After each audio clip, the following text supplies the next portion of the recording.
안녕하세요. 우리가 살아가는 인생이 앞으로 좀 더 잔인하고 좀 더 참혹해질 것 같습니다. 왜 이런 말씀을 드리냐면 지금은 이제 2024년 3월 4월 달 이제 홍콩 1에서 관련해 가지고 그 피해가 이제 터지는 거죠. 그리고 뭐 지금 전세 사기 관련 아니면 뭐 이것저것 여러 가지들 관련해 가지고 많이 놀라운 일들이 계속 이제 대기하고 있는 중입니다. 결국은 터질 수밖에 없고 지금의 윤석열 정부 아래에서 뭐 경제 수장이라고 하는 이들은 전부 다 쓰레기 같은 인간들밖에 없어서 그냥 이제 경제가 더 암울해지고 있습니다. 뭐 어쩌려고 이러는 걸까요? 그냥 그네들은 아무런 사명의식, 뭐 책임감 이런 거 따위는 없습니다. 그냥 입만 나불거리고 그냥 일하는 척만 하고 있습니다. 참 어처구니가 없죠. 지금 태연건설 관련해 가지고 워크아웃이 웬 말입니까? 바로 법정관리 들어가야 됩니다. 법정관리 들어가야 되고 검찰 동원해가지고 압수수색하고 저 태원건설이 지난 몇 년간 1조 넘게 이익을 가져갔던 거 그거 다 이제 확인해가지고 다 회수 처리해야죠. 아니 볼 때는 자기 돈이고 이제 와가지고 손실 난다고 놔버리겠다라고 얘기하고 고작 몇백억을 넣는 것조차 하기 싫어가지고 계속 이제 금융당국에 배를 째고 있는 게 지금 이제 태연건설입니다. 어떻게 지금 태연건설을 어떻게 처리하느냐에 따라서 앞으로의 부동산 PF 대출 관련한 이제 문제를 지금의 정부가 어떻게 처리할지가 이제 정해진다라고 보면 거의 맞는데요. 이제 이번을 어떻게 이제 잘 대응하느냐, 뭐 1월 11일까지라고 뭐 얘기하던데 이제 이번 주를 어떻게 처리하느냐에 따라서 윤석열 정부의 침몰이 좀 더 빨라질지 아니면 그래도 정부로서의 그런 명맥을 그래도 유지할 수 있을지가 아마 결정될 것 같습니다. 이 대한민국이라고 하는 곳에 기득권들이 너무 많이 썩어 있고 파렴치한 놈들이 너무너무 많습니다. 아니 오대령 국토부 장관 전세 사기를 당한 청년들에 대해서 어떻게 대응할지 처리할지에 대해서 제대로 된 답변하지 않습니다. 그냥 정치인처럼 굴고 있습니다. 이 말이 되냐고요. 말이 안 되는 얘기입니다. 부동산 PF 대출 관련해서는 아직 터지지도 않은 문제에 대해서 선제적으로 나서가지고 정부들이 4대 이제 금융 F4요. 뭐 금융 관련해가지고 경제 관련해서 경제수장 4명이 선제적으로 나서가지고 대기업들, 재벌들, 족벌가들 부동산 PF로 문제 생길 수 있으니까 건설업계 100조, 200조 투여해줘야 된다라고 떠들어대고 있는데 저 청년들 전세 사기 당해서 고통 속에 살고 있는 이들은 아무런 관심이 없습니다. 전세 사기 당한 청년들 30살에 이제 그 사기 당해서 빚 갚으려면 50세, 60세까지 일해야지 빚을 다 정리할 수 있을지 말지 막 이렇게 매우 우려스럽죠.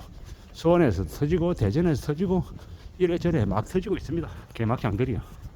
그 전세 사기판이 터지게끔 누가 그렇게 방치했냐고요.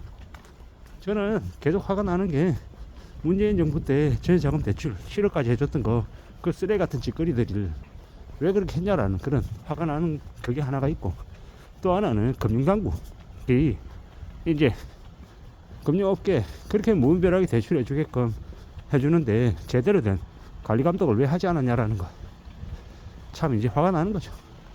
제가 이제 시사 프로 같은 거 보면은 그러더라고요. 전세 사기를 쳤던 그 집주인이 이제 압류당하고 이게 문제가 있는 상황인데도 그럴 동안에도 저기 뭡니까 집을 사들이고 임대사업자 등록을 계속 해야 됐는데 그런 관련해서 사실상 이제 관리해야 될 당국이 신경을 안 썼던 거죠. 그러다 보니까 그런 일이 이제 중간에라도 그렇게 제지된 게 아니라 그냥 계속해서 이제 이제 무지막지한 짓들이 계속 진행이 되어 왔다는 거죠.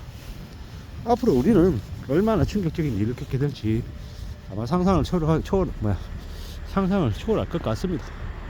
뭐 결국은 많은 이들이 몰락하는 걸로 망가지는 걸로 아마 결론이 날 것 같습니다. 뭐 대량 실업 사태가 벌어진다는 말도 많이 나오고 있고요. 이게 무서운 거죠. 사람들이 비싸서, 물가가 비싸서 밥을 굶는다.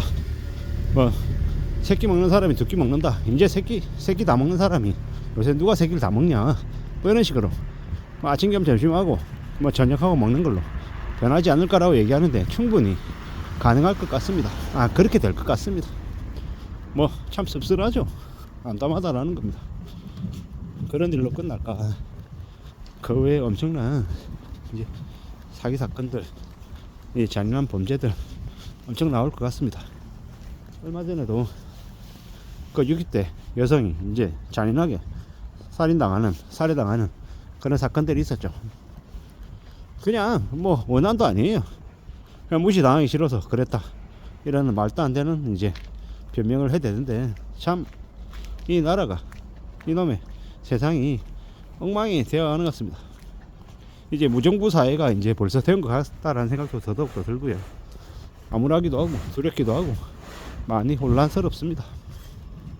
윤석열 정부 최대 위기가 2024년이 될 것 같습니다.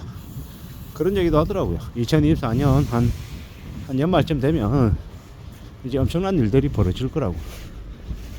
얼마나 무서운 일이 생길지는 사실 봐야죠. 두고 보고 지켜보고 따져봐야 되겠죠. 확실한 건 정부도 믿어서도 안 되고 기업도 믿어서도 안 되고 함부로 누군가를 믿어서는 안 되겠다라는 거. 의심하고 또 의심하는 게 제일 필요하겠다라는 것. 그것 때문에라도 우리는 삶을 좀 잘 지킬 궁리를 해야 될 것 같습니다. 무섭죠. 많이 무섭습니다. 많이 두렵습니다. 사는 게 더 두려워해야 되고 더 겁내야 되고 더 염려해야 될 것 같습니다. 어쩌려고 지금 이 모양까지 왔나 라는 생각이 듭니다. 이렇게 경제 상황이 안 좋은데, 그런데도 지금의 그 경제수장이라고 하는 놈들은 관련 업계하고 결탁해 가지고 헤쳐먹으려고 하는지 지금 자꾸 부동산 PF 대출 관련해서 분위기를 띄우고 있습니다. 태양건설을 어떻게 처리하냐에 따라서 앞으로의 그 지금 윤석열 정부가 이제 그 건설업계 끌려다니면서 세금을 100조, 200조, 300조 다 써대고 나라 경제를 파탄으로 몰고 갈지, 아니면 그래도 이 힘들어지고 어려워져가는 이 한국의 경제를 어떻게든 보호하고 수술해서 낫게 만들려고 할지를 이제 정하는 이제 아주 중요한 전환점이 되지 않을까라고 생각해 봅니다. 어떻게 결정이 날지에 대해서는 숨죽이고 지켜봐야겠죠. 태양건설 같은 곳은 워크아웃이 아니라 곧바로 법정 관리에 들어가고 엄청난 대가를 치르게 만들어야 된다라는 겁니다. 압수수색과 사제 출연이 아니라 재벌가를 해체시킬 수준만큼의 아주 고강도의 구조조정을 해야 되는 겁니다.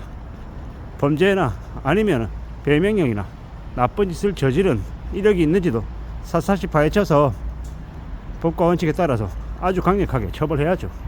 그래야 건설업계에서 나쁜 마음, 나쁜 생각, 돈 빼돌리는 개수작을 못 벌릴 거다라고 생각합니다. 이상입니다.